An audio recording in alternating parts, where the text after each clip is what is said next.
அஸ்ஸலாமு அலைக்கும் வரஹ்மத்துல்லாஹி வபரகாத்துஹு. அன்பிக்கினிய சகோதர சகோதரிகளே, பிரமத அன்பர்களே, நண்பர்களே, இது மறை கூறும் இறை தூதர்கள் தொடர் காணொலியில் நபி சுலைமான் அலைஹிஸ்ஸலாம் அவர்களுடைய வரலாற்றில் பாகம் 5. நபி தாவூது அலைஹிஸ்ஸலாம் அவர்களுக்கும் நபி சுலைமான் அலைஹிஸ்ஸலாம் அவர்களுக்கும் கல்வி ஞானத்தை நாம் வழங்கினோம் என்பதை பிரத்யோகமாக அல்லாஹ் ரப்பல் ஆலமீன் சொல்லி காட்டுகிறார். ஆக கல்வியில் மிக சிறந்தவர்களாக 2 பேருமே தகப்பனும் மகனும் விளங்கி இருக்கிறார்கள் என்பதை பற்றி அல்லாஹ் ரப்பல் ஆலமீன் 27வது அத்தியாயம் 15வது வசனத்தில் அல்லாஹ் சொல்லி காட்டுகிறார். தாவூதுக்கும் சுலைமானுக்கும் கல்வியை அளித்தோம். நம்பிக்கை கொண்ட தனது ஏராளமான அடியார்களை விட எங்களை சிறப்பித்த அல்லாஹுவுக்கே எல்லா புகழும், அல்லாஹுக்கே புகழ் அனைத்தும் என்று அவர்கள் இருவரும் கூறினார்கள் என்று அல்லாஹ் ரப்பல் ஆலமீன் 27:15 அல்லாஹ் சொல்லி காட்டுகிறான். மேலும் தாவூதுக்கு சுலைமான் வாரிசானார் என்றும் அல்லாஹ் சொல்லி காட்டுகிறான்.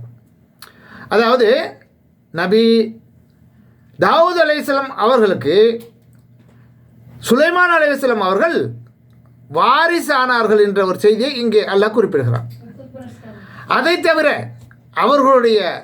அவங்க எப்போ பிறந்தாங்க, மற்றபடி வேறு ஏதாவது அவங்களுடைய வரலாற்றை பற்றி அல்லாஹ் ஆரம்பம் செய்கிறானா என்றால் அந்த 2 செய்திகளை மட்டும்தான் அதில் வருது. 2 தீர்ப்பு கொடுத்தாங்க இல்லையா, அது மட்டும்தான் அவங்க தாவூத் அலைஹிஸ்ஸலாம் அவருடைய வரலாற்றோடு சேர்ந்து வராங்க. ஆனால் சுலைமான் அலைஹிஸ்ஸலாம் அவர்களுடைய வரலாற்றை அல்லாஹ் துவங்கும்போது